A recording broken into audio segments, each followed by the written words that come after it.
Hello, my name is Christopher Loughlin, and I'm a historian of modern Britain and Ireland. I've been researching and writing and publishing about the history of Northern Ireland now for nearly 20 years, and my work has been published by Cambridge University Press, by Palgrave Macmillan, and by Routledge. I obtained all my education and degrees at Queen's University Belfast and got my doctorate in 2013, and I was teaching in a myriad of different institutions since then and taught as a lecturer in history at Newcastle University in England between 2018 to 2021. And today I'm going to give you an outline and a discussion about the foundation of Northern Ireland, about why and how the state was founded, but also about the role of labour, the labour movement and labour activists within the foundation of the state, what the moral economy of loyalty was, and what this tells us about the political psychology of loyalty and rebellion as well. Now, Northern Ireland has just been going through a number of centenaries over the past 5 to 10 years, and last year was the specific 100th anniversary of the foundation of the state. And so today is what we're going to examine in depth. The title opening slide you can see here is the only official photograph taken on the 22nd of June 1921 in the official state opening of Northern Ireland's first Parliament by King George V and Queen Mary at Belfast City Hall. Just behind King George V and Queen Mary in the centre of the picture, the two portraits above them that are not shown in the photograph are portraits of Queen Victoria and her royal consort, Prince Albert. Now, the opening of the first Northern Ireland Parliament and the foundation of the state was an example of mass pageantry and loyal allegiance to Britain. And one of the interesting and fascinating aspects about this period and about what happened in Northern Ireland in 1921 is essentially you see the creation of an official tradition. Hobsbawm and Ranger wrote a very famous book about 30, 40 years ago now called The Invention of Tradition, which is all about how mass pageantry and mass spectacles are invented traditions, and how nationalism and nationality itself is essentially an invented tradition. And these events we're going to look at in Northern Ireland's history are essentially an example of that. Now, there's a fascinating British Pathé official newsreel of the event, of what occurred. And on slide number 2, you'll see screenshots from this official Pathé newsreel, which is very easy to find here on YouTube, and I'd encourage you to go and have a look at yourself. The royal couple were welcomed to Donegal Quay and then processed from the docks up High Street and Donegal Place to Belfast City Hall. The picture in the foreground here, where you can see lots of horses on the way up High Street, is now in the centre of Belfast. And you see, if you ever go to the Albert Memorial Clock, that's the structure in the very background where the horses in the background can be seen. The structure at the end there is the Albert Memorial Clock. So you can actually trace the exact route that the royal couple took as well.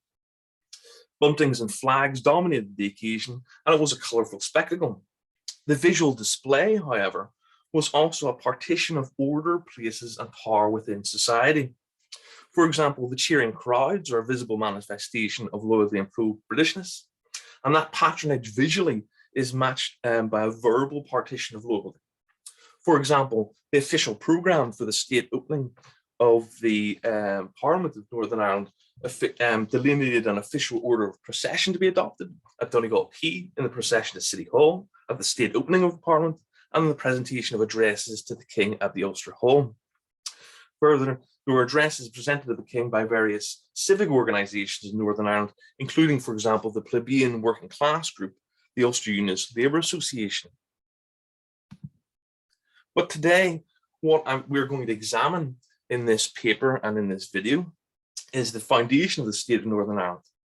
I'll delineate some of the longer term and short term reasons the state was set up. Second, we'll examine the distributions, the partitions of loyalty, the moral economy of loyalty.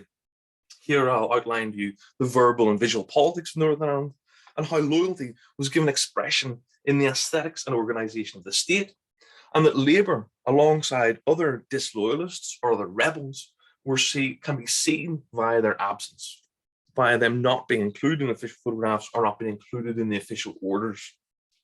And third, I'll highlight to you some of the recent research and work about the creation of the state, the political psychology of loyalty and rebellion. I'll also discuss Jacques Rancière's concept of le partage du sensible, the distribution of partition of the sensible. Last, we'll turn to discuss some of the legacies of the foundation of the state for the region, for unionists and loyalists, but also for disloyalists, groups like the Irish nationalists, Irish Republicans, communists, and socialists within the region. And on this third slide, on the right-hand side, the illustration is from the Illustrated London News and is, quote, an attack on the old Judge Bar, Newtownards Road, St. Matthew's Roman Catholic Church, which was afterwards set on fire in the background. Both of those sites, the Roman Catholic Church and the pub, are very important for thinking about these events of the foundation of the state of Northern Ireland, because both were owned or were associated with the Catholic community, associated with the minority community within the region of Northern Ireland. And here we can see a loyalist mob or a loyalist crowd breaking into the bar, breaking open the bar, and generally looting it. And then also St. Matthew's Roman Catholic Church, which would later be a site of extreme contention later on in the history of Northern Ireland as well. It plays a very important role in the onset of the Troubles in the late 1960s and early 1970s. So first of all, the foundation of the state of Northern Ireland. Well, there's a number of long-term social and political divisions that divided the region of Northern Ireland and that go in to play a role in this foundation of the state. First of all, there's ethnicity. So different communities in Northern Ireland have different ethnic backgrounds. There's a Scots and English settler and colonialist ethnicity that's introduced in the early modern period from Scots and Northern English people moving to the north of Ireland. And that is intermingled with an Irish Gaelic ethnicity. And very importantly, at the time period we're looking at, ethnicity would have been considered a real thing. Race would have been considered a real quote unquote thing. And so that plays a role in how these events are seen. A further division is religion. The major religions within the region of Northern Ireland since the early modern period have been Anglicans, Presbyterians, and other dissenting Protestants, and Catholics as well.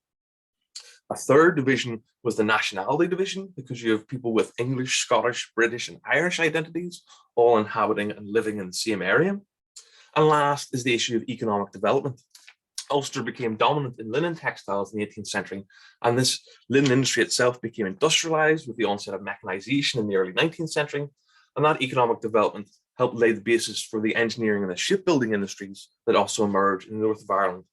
And this industrialization and socio-economic history gives a very different historical background and flavour to the north of Ireland, to the rest of Ireland, because most of Ireland went through deindustrialization in the 19th century and was heavily reliant on agricultural exports for industry and for jobs and for people living in Ireland at that stage, whereas the north of Ireland had a significant industrial base like the rest of Britain. On the right-hand side of this slide, the top picture shows the distribution of Protestant and Catholics in Ulster in 1911. And you'll see that Protestants are concentrated primarily in the north of Ireland on the east coast and in the eastern counties, and that the Catholic proportions get greater the further west you go, but also the further south that you go as well. And these religious confessional divisions match onto the political divisions that were emerging in 1910 with the 1910 general election, where you can see that those areas that had a higher proportion of Protestants living there are more likely to return Conservative and Unionist MPs, whereas those areas with a more even split confessional division or a majority Catholic confessional population were more likely to return Irish nationalist MPs or Irish Parliamentary Party MPs as they were known. So those are the short-term reasons for the existence of Northern Ireland. Here are the short-term reasons, and this is really a timeline. And the major events of this timeline to note are that between 1910 to 1914 is the Third Home Rule Crisis, a political crisis which cripples British parliamentary and UK-wide politics over the issue of whether Ireland should have home rule or not. Ulster Unionists emerge at this stage as the most virulent group opposed to home rule for Ireland and threaten a rebellion at this stage. And that rebellion is only stopped from occurring because of the onset of the First World War. The First World War leads to Home Rule being passed as an act for Ireland, but it's suspended for the duration of the war, which eventually leads to an Irish separatist Republican uprising in Easter 1916 against British rule in Ireland. And you also have the Battle of the Somme, which is exceptionally important for Ulster and Northern Ireland's identity because of the role of the 36th Ulster Division during that event of the Somme. Lloyd George's coalition government takes power in December 1916, and Lloyd George, because of the Easter Rising, decides to try and see if he can find a further solution to the Irish problem, the Irish question.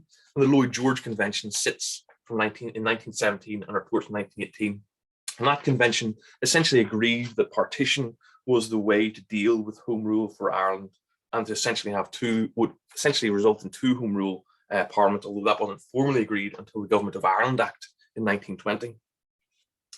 In November 1918 is the end of the First World War, and you then have the first general election since the war for the UK, which had a much greater suffrage basis for that election. Essentially, the electorate doubles because of the granting of suffrage to women over the age of 30, and many more men were also given the vote at that stage too. Sinn Féin, the Irish separatist and Republican organisation, win the Irish general election because they get over 70 seats out of the nearly 100 seats that there were in the UK Parliament for Ireland, and Ulster Unionists gain the most in the north of Ireland. Those elected MPs for Sinn Féin refused to take their seats in London and instead sat in Dublin and launched Dáil Éireann and launched the Anglo-Irish War of Independence in January 1919. The onset of this Anglo-Irish War of Independence and the push for an Irish Republic means the British government decides that they need to move as quickly as possible on home rule for Ireland, and they eventually settle on the Government of Ireland Act, which is passed in November 1920 and becomes an act in December 1920, and it set up two home rule parliaments for Ireland. But the Home Rule Parliament for Northern Ireland was the only part of that Government of Ireland Act which ever became operative, because the treaty between the British and Republican forces was signed in December 1921, and that leads to the creation of the Irish Free State in 1922, and an internecine Republican Civil War in Southern Ireland, 1922 to 23.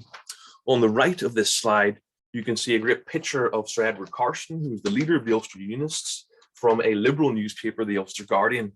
And as you can see, Carson is drawn here as a modernist stained glass figure, and his hairline is made up of bayonets on rifles, which shows you that the way the Liberals viewed Carson and the Unionists at this stage in 1914 was as a militant and violent minority that were threatening rebellion against the British Constitution.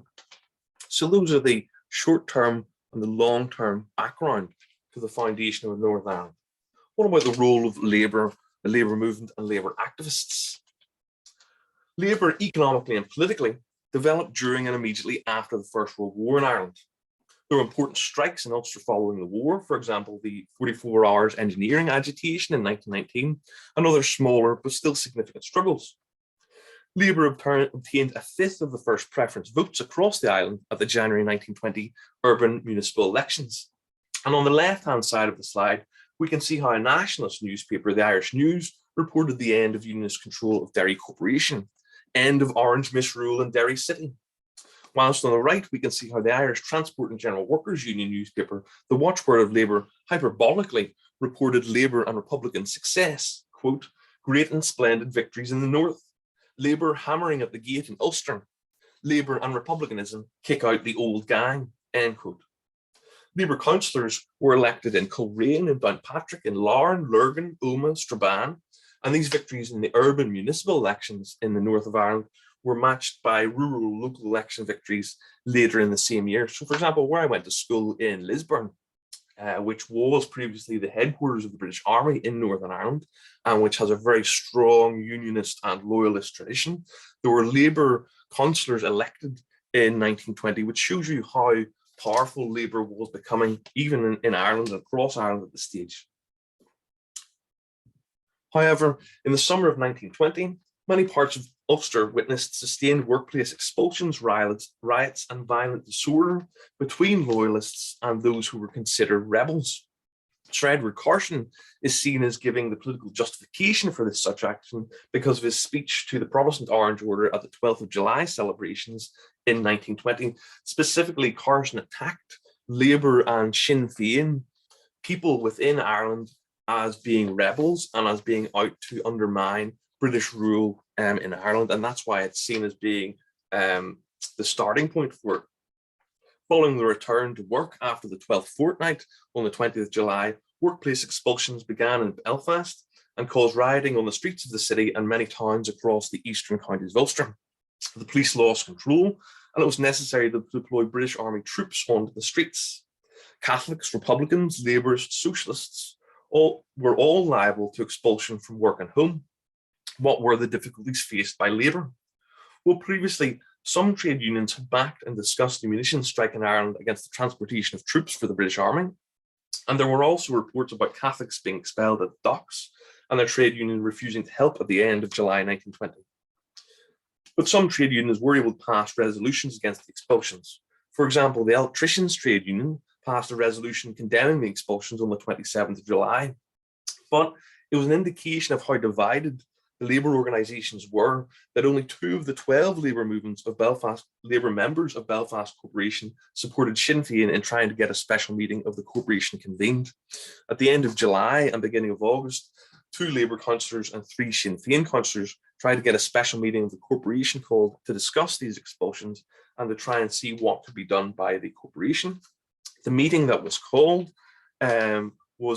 was taken over by loyalists in the balcony area of where the public could watch, and essentially sabotaged that meeting whenever it actually took place. And the problem of why Labour is affected so badly by these workplace expulsions is because trade unions, a lot of them had members from either side of the community, had people who were unionists and Republicans, or had people who were Republicans and socialists as well. And this causes extreme division within their own groups. On the right of this slide, of the expulsion slide, you can see croppies lie down, Sinn Féiners fleeing from troops and loyalist workmen in Belfast. And the important point to register about this image is the idea of crowd behaviour and why crowd behaviour is going on, and the 2 different types of crowds there are here. In the foreground, you can see a crowd of Sinn Féiners. And as you can see, these are working class men and women because of their attire and the hats that they're wearing, but they're also armed with guns. There's a few handguns and revolvers seen in the crowd here as well. And chasing them down the street is a British armoured car and a loyalist mob and crowd behind them. And this political psychology is exceptionally important. As it says here, trade unions and the political parties of Labour were crippled by these expulsions and riots.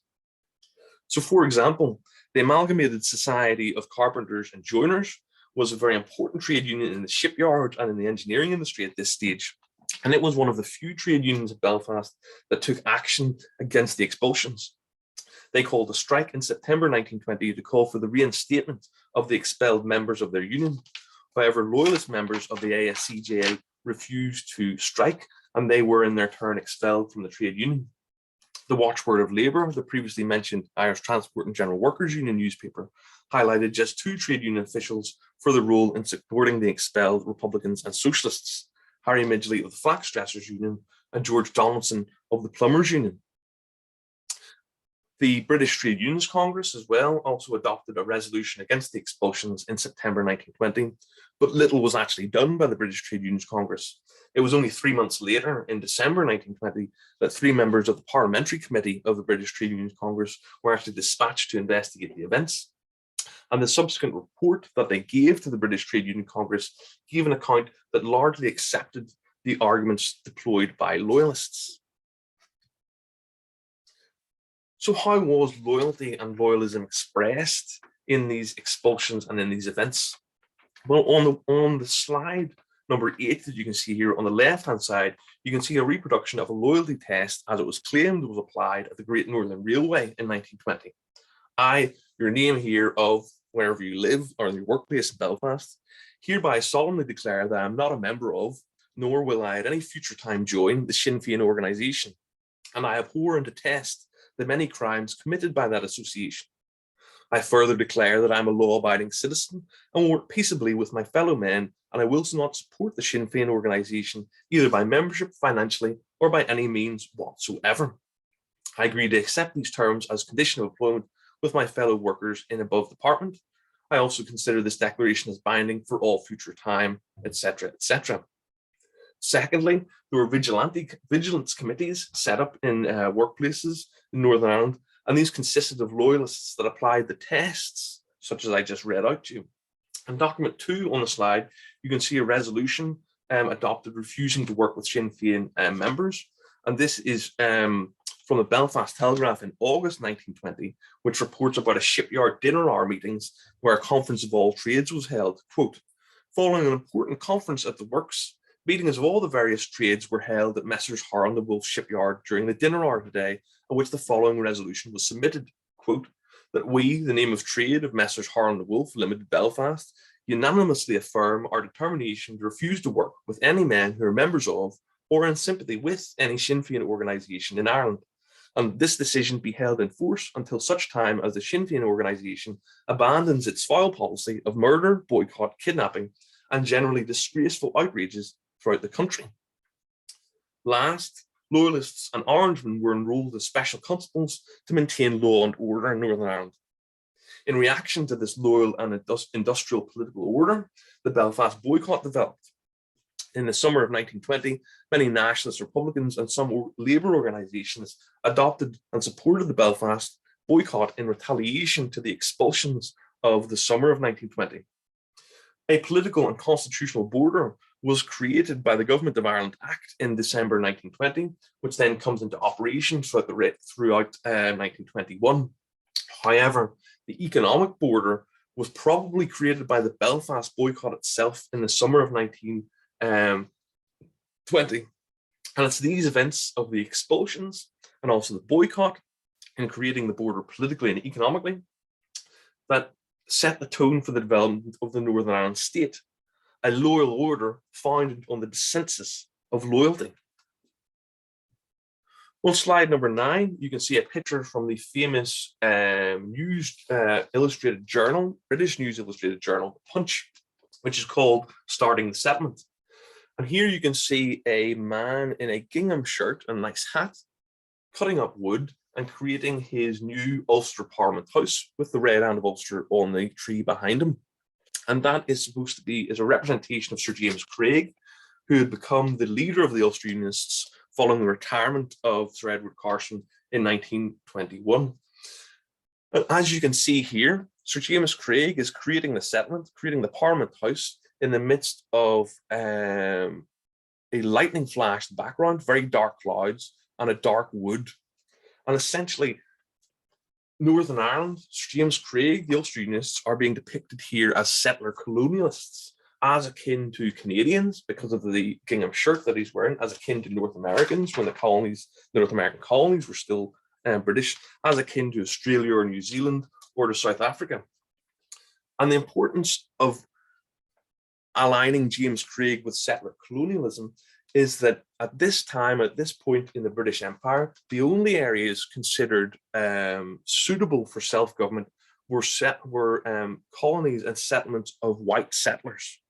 So, for example, Canada had its own form of self-government at this stage, Australia and New Zealand too, and South Africa as well, but India didn't, and none of the other African colonies of the British Empire did either.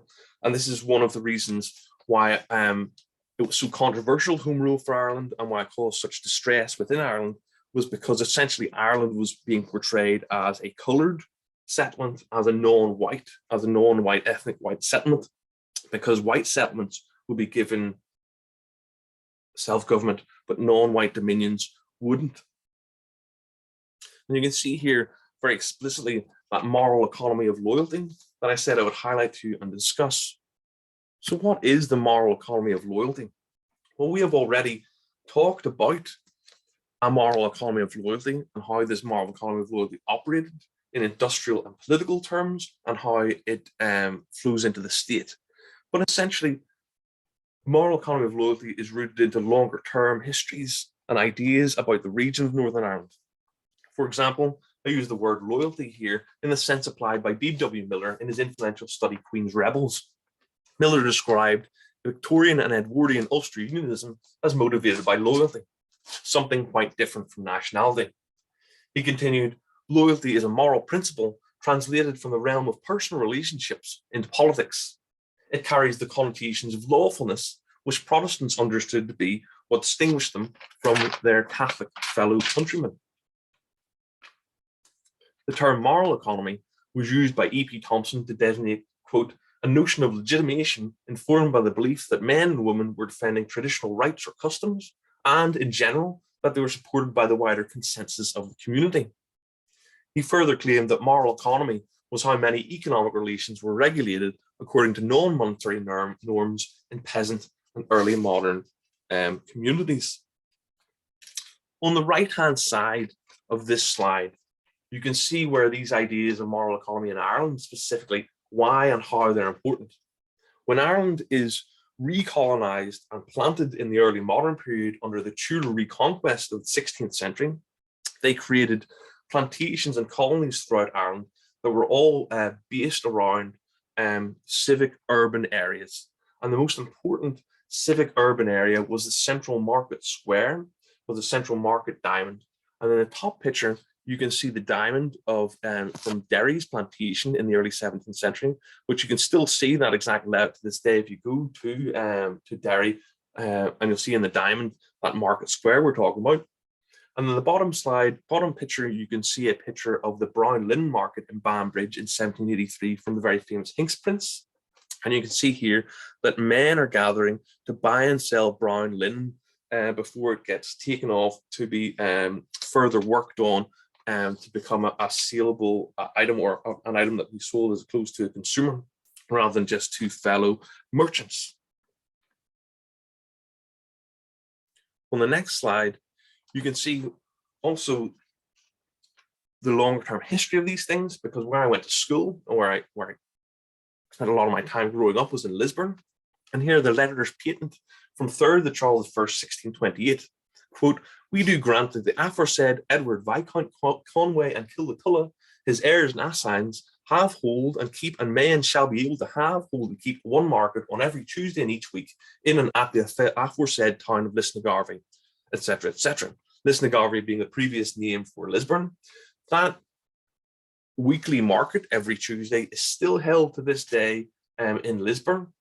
And it's those ideas about market relationships and social relationships being bounded by face-to-face interactions that are important, and why this moral economy of loyalty is important to think about, and what it tells us about the 20th century history of Northern Ireland as well.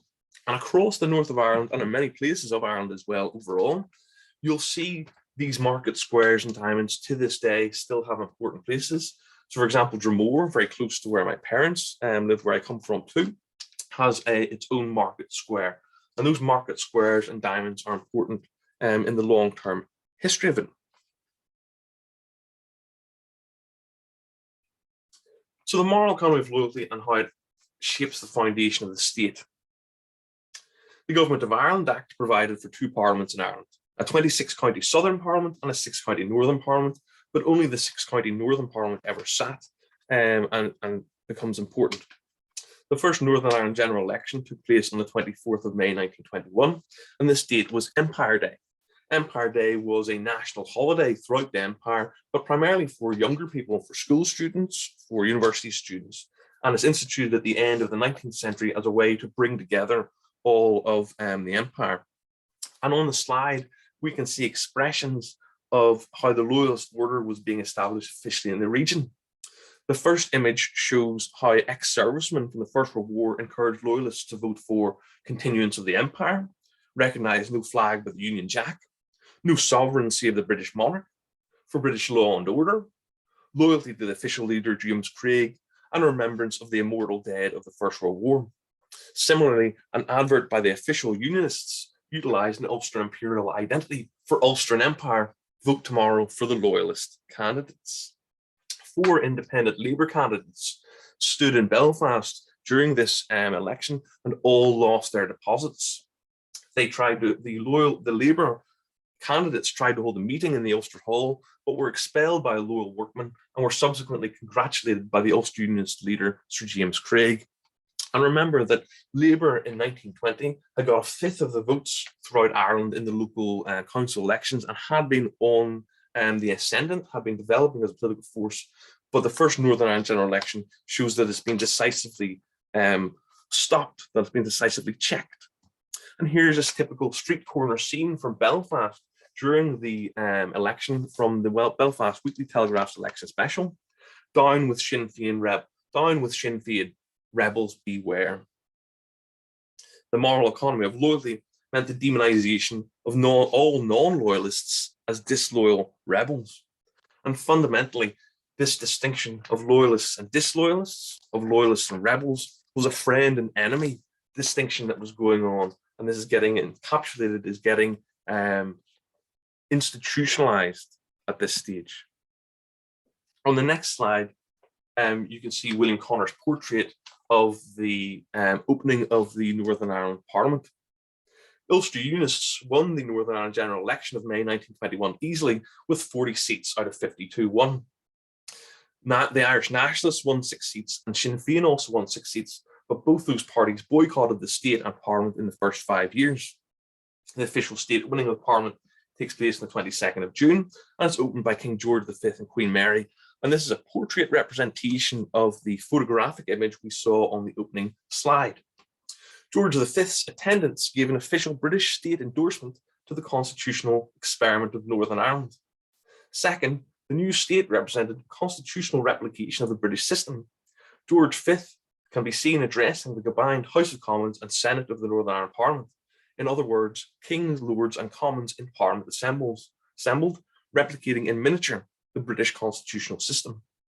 However, despite Connor's painting being an official portrait of the new Parliament, there's a glaring and noticeable absence, as none of the Nationalist or Sinn Féin MPs are present in the picture. Both groups were boycotting the proceedings, but an official portrait would reasonably have included portraits of those that did not attend. This practice of exclusion of disloyalists was integral to the new state. They were both inaudible and unseen. Loyalty was symbolic of Britishness and connection to the empire. For example, the King's speech noted the empire looked to Belfast to see the result of such constitutional novelty. For the Belfast Telegraph, the King was, quote, the Gordian knot that binds together the empire in bonds of love. An editorial in the same newspaper a few days later continued, quote, the universe knows now that there are two Irelands represented by the two classes, the loyal and the disloyal.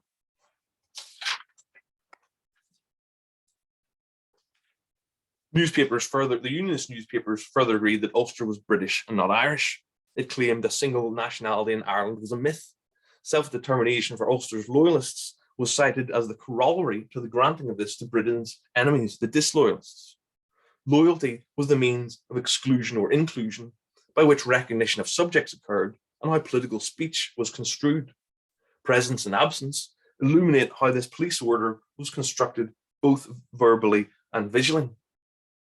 And further, the expressions of loyalty that we see at the state opening of Northern Ireland were only possible via the monetary donations of the Belfast public, but also control via extraordinary policing power. To deal with the Republican campaign against the British state in Ireland, the Restoration of Order in Ireland Act was introduced in 1920, and this had heavy restrictions and could allow militarized restrictions to be imposed in certain areas, and that's what's imposed on Belfast during the state opening of Parliament. Nobody's allowed on the roofs of any buildings because of the fear of sniper fire, and alcohol was only allowed to be sold between 5:30 to 9:30. The visual culture that was enacted at this event cemented a new tradition, loyalty as the state-endowed consensus of the province, but this was a dominance without hegemony and necessitated the use of police, both figuratively and literally. The political psychology of loyalty and rebellion. In Jacques Rancière's work, The Aesthetics of Politics, it stated that, quote, the partition of the sensible, le partage du sensible, refers to the implicit law governing the sensible order. It sets the horizons and modalities of what is visible and audible, as well as what can be said, thought, made, or done. The distribution, the usual English translation of Rancière's term partage, refers to what what is audible and what is visible. It's a certain relationship between ways of doing, poetics, and ways of perceiving, aesthetics. It's a certain relationship between words and things. And for Rancière, the sensible refers both to an order of knowledge, to epistemology, but also the place you occupy as a subject and your action, i.e. your place within space, your place in position. Some of the further areas of research I plan to look at, flowing from the ideas that I've outlined to you here, is about the Belfast boycott, for example. Much has been written on the political history of the creation of the border, but much less on the economic creation of the border and movements towards this from below. Second, the Expelled Workers Committee, which was set up in response to the expulsions, was a very important social movement 1920 to 22, but still very little is actually known about the operations of that movement, who was involved, who funded it, why, and what its long-term significance was. Last, the plebeian organizations of Ulster Unionism still remain to be really researched and talked about as well, such as the Ulster Workers' Trade Union and the Ulster Unionist Labour Association. I'm working on a wider bit of work at the moment about the wages of loyalty. But what about legacies? Well, in 1925, building was started on the creation of an official and long-term home for Northern Ireland's Parliament, which is the Stormont buildings in East Belfast. And here you can see the official portrait of Stormont, which has Sir James Craig, a great pose, standing at the front of the promenade at the front of the of Stormont. The Prince of Wales, the future King Edward VII, opens the Northern Ireland Parliament in November 1932, although he also unfortunately plays a lambeg drum while he's there, and it was seen as being endorsing some of the more harsher sectarian aspects of Northern Ireland state and Parliament because he did that. And that's the legacy for loyalists, is a long-term home, a long-term secure position essentially of Northern Ireland within the British Empire and within the British state. But for Catholics and nationalists, it was much different, and a much different feeling and idea about what the state represented and what it looked like. Here we can see an illustration by the Dublin artist Harry Curnoff for the Capuchin Annual of 1943, which featured Ultax's case against partition, and Ultax was the pen name of J.J. Campbell. It conveys the Catholic sense of powerlessness within a seeming orange monolith, which denied equality before the law, had flogging within its judicial armoury, as had the Southern Ireland and Britain, and made religion the basis for full citizenship. Ultax later moderated his views and became an advocate of greater Catholic participation within the state. And as you can see here, the stern-looking Ulster Unionist, Protestant Unionist loyalist sitting here is at rest and is a very strong, powerful, dominant figure. In his left hand, he holds a flog. You can see the crown on his lapel, and you see in the scales of justice, one Orangeman, one man with a lambeg drum on the left, is equal to everyone else in the democracy. And beside the brazier in the foreground of the picture, you can see a branding iron with RC for Roman Catholic on it as well. So there's a much different view of the state and of what had occurred for nationalists. But equally for other groups, for Labour, Socialists and Communists, the National Council of Civil Liberties investigation into the operation of the Special Powers Act in 1936 was very important. That report noted that the Special Powers Act was used by the Northern Ireland government towards securing the domination of one particular political faction, and at the same time towards curtailing the lawful activities of opponents. The report criticised the infringement of Section 5 of the Government of Ireland Act by the Regional Devolved Administration of Northern Ireland. In response, the Minister of Home Affairs repeated claims that had been made in the 1920s. Only those considered disloyal had anything to fear from the Special Powers Act. However, this missed the key critique made by the NCCL inquiry, the political partiality of the local regime in Northern Ireland. The official press release from the Northern Ireland Ministry of Home Affairs, headed by Dawson Bates, claimed, "In Northern Ireland, politics and religion are very much allied. The Northern Ireland government, however, in the administration of the country, makes no distinction between persons of different religions. The only thing the government do require from the citizens of Northern Ireland is loyalty to the throne and constitution and obedience to the established law." So even in the 1930s, there's significant queries and issues about the operation of the Northern Ireland state and how law was applied. The last thing to look at you here is one of the other legacies is the John Luke mural from Belfast City Hall, the founding of Belfast 1613. Luke's mural is a stunning modernist-influenced panorama of the foundation of the town under royal charter by Arthur Chichester. Chichester, the original Anglo-Irish landlord who was granted the land due to the plantation of Ulster, dominates the centre of the mural reading the royal charter. On the right are located symbols of Ulster's manufacturing and industrial heritage. Wooden shipbuilding to signify maritime heritage, the rope works for the mass industry created as a byproduct of hempen and linen manufacture, smiths and metalworking to symbolize the engineering importance of the city. Whilst located to the left are symbols of the commercial and industrial success of the region in linen production. A bleaching green, which was utilized to dye linen white before modern chemical processes were invented, and handloom weavers. Further, located in the left background is a representation of the exchange and assembly rooms built in the 1760s and 1770s.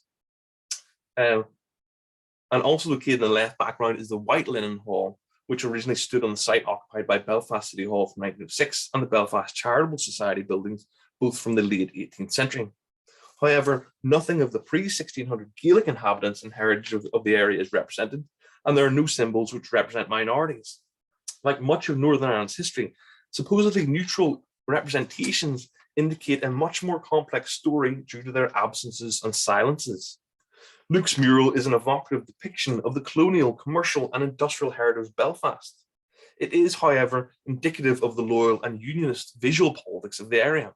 It is celebratory and congratulatory of the majority population.